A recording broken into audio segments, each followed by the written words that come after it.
दोस्तों, बिहार के पटना से एक हैरान करने वाला मामला सामने आया है।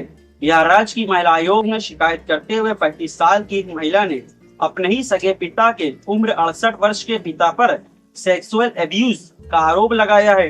बेटी का कहना है कि उसके पिता उसे गंदे इशारे करते हैं और कैरेक्टर संबंधित गालियां भी देते हैं। उसके पिता उससे अश्लील बातें करते हैं। महिला ने बताया कि पिछले साल मई में उसकी शादी हुई थी।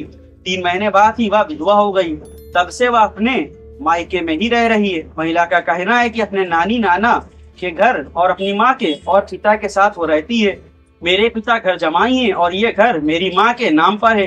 मेरे पिता एक रिटायर्ड कॉलेज टीचर है और मेरी माँ एक रिटायर्ड स्कूल टीचर है। पीड़िता ने आगे बताया कि मेरे पिता ने आज तक कोई भी खर्च मेरी माँ पर नहीं किया है। मेरा पालन पोषण मेरी नानी और मेरी माँ ने किया है। हमारे हर दिन के काम पर मेरे पिता अपने मनमानी करते हैं।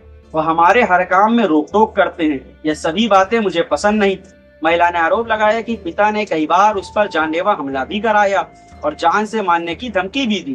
पीड़िता 2023 में पुलिस कंप्लेन भी कर चुकी है। पुलिस को रिपोर्ट करने के बाद पर पिता बोलते हैं कि पुलिस पकड़ी भी लेगी तो वह बाहर निकलकर दोनों की जान से मार देंगे। उसने बताया कि मेरी शादी मई 2025 को हुई थी। अगस्त 2025 को मेरे पति ने आत्महत्या कर ली। मैं वापस अपने नानी के घर आकर माता के साथ रहने लगी। फिलहाल मैं अपने घर पर साइड बाउंड्री करवा रही हूँ, मगर पिता उसमें भी बाधा डाल रहे हैं। उन्होंने मुझे धमकी दी है कि अगर मैं उनके कंकड़ पत्थर ईंट को हटाऊंगी तो वह मेरा चेहरे पर पब्लिक के सामने बिगाड़ देंगे। मैं अपने पिता से कोई संबंध नहीं रखना चाहती हूँ। वहीं दूसरी ओर उनके पिता का कहना है कि एकमात्र मेरी बेटी है। मैं अपनी बेटी को पोस्ट ग्रेजुएशन कराया। रात में वह 9 बजे घर आती है तो मैं उससे सवाल करता हूँ, शादी के 3 महीने बाद ही वह विधवा हो गई, इसलिए मैं उसकी दूसरी शादी के लिए प्रयास कर रहा हूँ, मगर वह किसी से भी शादी करने के तैयार नहीं है।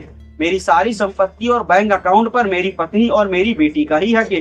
इस पूरे घटनाक्रम पर बिहार राज्य महिला आयोग की सदस्य पिंकी कुमारी ने कहा कि 9 जुलाई को सुनवाई की अगली तारीख है। इसमें आवेदिका को अपने मां के साथ आने को कहा गया है।